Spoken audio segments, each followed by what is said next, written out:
പ്രഭാഷകൻ 44 അധ്യായം 1 മുതൽ 23 വരെയുള്ള വാക്യങ്ങൾ. പിതാക്കന്മാരുടെ മഹത്വം. നമുക്കിപ്പോൾ മഹത്വക്കളെയും നമ്മുടെ പൂർവ്വപിതാക്കന്മാരെയും തലമുറക്രമത്തിൽ പ്രകീർത്തിക്കാം. കർത്താവ് ആദ്യം മുതൽ തന്നെ തൻ്റെ പ്രതാപവും മഹത്വവും അവർക്ക് ഓഹരിയായി നൽകി. രാജാക്കന്മാരും കീർത്തിയുറ്റ ബലശാലികളും ജ്ഞാനത്താൽ ഉപദേശം നൽകിയവരും പ്രവാചകന്മാരും അവരുടെ ഇടയിൽ ഉണ്ടായിരുന്നു. ആലോചനകളാലും നിയമപരിജ്ഞാനത്താലും ജനത്തിന് നേതൃത്വം കൊടുത്തവരും വിവേകപൂർവമായ ഉപദേശം നൽകിയവരും അക്കൂട്ടത്തിലുണ്ടായിരുന്നു. ചിലർ സംഗീതജ്ഞന്മാരും കവികളുമായിരുന്നു. വിഭവസമൃദ്ധിയുള്ളവരും സ്വവസതികളിൽ സമാധാനപൂർവ്വം വസിച്ചവരുമാണ് ചിലർ. ഇവർ തങ്ങളുടെ തലമുറകളിൽ ബഹുമാനിതരും കാലത്തിൻ്റെ മഹിമയുമായിരുന്നു. ജനങ്ങൾ പ്രകീർത്തിച്ച പ്രസിദ്ധരാണ് ചിലർ. സ്മരണ അവശേഷിപ്പിക്കാതെ മാഞ്ഞുപോയവരുമുണ്ട്.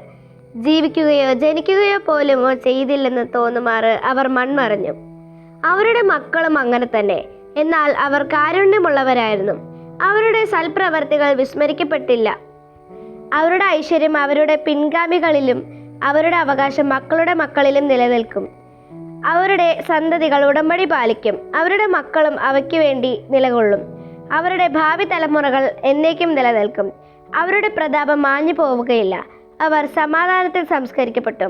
അവരുടെ പേര് തലമുറകൾ തോറും നിലനിൽക്കും. അവരുടെ വിജ്ഞാനം ജനതകൾ പ്രഘോഷിക്കും. സമൂഹം അവരെ പ്രകീർത്തിക്കുകയും ചെയ്യും. ഹെനോക്ക്. നോഹ. ഹെനോക്ക് കർത്താവിനെ പ്രീതിപ്പെടുത്തി. അവൻ ഉന്നതത്തിലേക്ക് സംവഹിക്കപ്പെട്ടു. എല്ലാ തലമുറകൾക്കും അവൻ അനുതാപത്തിൻ്റെ മാതൃകയാണ്. നോഹ തികഞ്ഞ നീതിമാനായിരുന്നു. വിനാശത്തിൻ്റെ നാളിൽ ഒഴിവാക്കപ്പെട്ട മുളയായിരുന്നു അവൻ. അങ്ങനെ ജലപ്രളയത്തിന് ശേഷം ഭൂമിയിൽ ഒരു ഭാഗം നിലനിന്നു. മർത്യകുലം ജലപ്രളയത്താൽ നശിപ്പിക്കപ്പെടുകയില്ലെന്ന നിത്യമായ ഉടമ്പടി അവനുമായി ചെയ്യപ്പെട്ടു.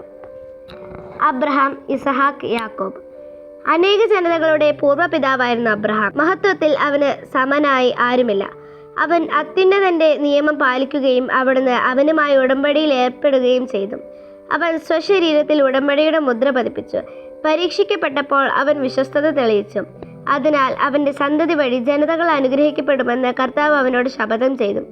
ഭൂമിയിലെ മണൽത്തരി പോലെ അവൻ വർദ്ധിക്കപ്പെടുമെന്നും അവൻ്റെ സന്തതി ആകാശത്തിലെ നക്ഷത്രങ്ങൾ പോലെ പെരുകുമെന്നും അവർ സമുദ്രം പോലെ സമുദ്രം വരെയും മഹാനദി മുതൽ ഭൂമിയുടെ അതിർത്തികൾ വരെയും അവകാശമാക്കാൻ ഇടവരുത്തുമെന്നും അവന് വാഗ്ദാനം ലഭിച്ചു. ഇസഹാക്കിന് പിതാവായ അബ്രഹാം മൂലം അതേ വാഗ്ദാനം നൽകപ്പെട്ടു. എല്ലാ മനുഷ്യർക്കും വേണ്ടിയുള്ള അനുഗ്രഹവും ഉടമ്പടിയും യാക്കോബിൻ്റെ ശിരസിൽ അവിടുന്ന് വെച്ചു. അവിടുന്ന് അവനെ അംഗീകരിച്ച് പൈതൃകാവകാശം നൽകി. അവിടുന്ന് ഓഹരി നിശ്ചയിച്ച് അത് 12 ഗോത്രങ്ങൾക്കായി ഭാഗിച്ചു കൊടുത്തു. പ്രഭാഷകൻ 44 അധ്യായത്തിലെ ചോദ്യോത്തരങ്ങൾ. പ്രഭാഷകൻ 44 അധ്യായത്തിൽ എത്ര വാക്യങ്ങളുണ്ട്? ഉത്തരം 23. രണ്ടാം ചോദ്യം. പ്രഭാഷകൻ 44 അധ്യായത്തിൻ്റെ ശീർഷകം എന്ത്? ഉത്തരം പിതാക്കന്മാരുടെ മഹത്വം. മൂന്നാം ചോദ്യം. ആരുടെ സന്തതികളാണ് ഉടമ്പടി പാലിക്കും എന്ന് പറഞ്ഞിട്ടുള്ളത്? ഉത്തരം പിതാക്കന്മാരുടെ സന്തതികൾ. നാലാം ചോദ്യം. അവരുടെ ഡാഷ് ജനതകൾ പ്രഘോഷിക്കും. സമൂഹം അവരെ പ്രകീർത്തിക്കുകയും ചെയ്യും. ഉത്തരം വിജ്ഞാനം. അഞ്ചാം ചോദ്യം. പ്രഭാഷകൻ 44 അധ്യായം പ്രകാരം ആരാണ് കർത്താവിനെ പ്രീതിപ്പെടുത്തിയത്? ഉത്തരം ഹെനോക്ക്. ആറാം ചോദ്യം. എല്ലാ തലമുറകൾക്കും ഹെനോക്ക് എന്തിൻ്റെ മാതൃകയാണ്? ഉത്തരം അനുതാപത്തിൻ്റെ. ഏഴാം ചോദ്യം. വിനാശത്തിൻ്റെ നാളിൽ ഒഴിവാക്കപ്പെട്ട മുളയായിരുന്നത് ആര്? ഉത്തരം നോഹ. എട്ടാം ചോദ്യം. അബ്രഹാം കർത്താവിനാൽ പരീക്ഷിക്കപ്പെട്ടപ്പോൾ എന്താണ് ചെയ്തത്? ഉത്തരം ദൈവത്തോടുള്ള വിശ്വസ്തത തെളിയിച്ചു. ഒമ്പതാം ചോദ്യം. അബ്രാഹത്തിൻ്റെ സന്തതി ആകാശത്തിലെ എന്തിനെ പോലെ പെരുകുമെന്നാണ് ദൈവം പറഞ്ഞത്? ഉത്തരം നക്ഷത്രത്തെ പോലെ.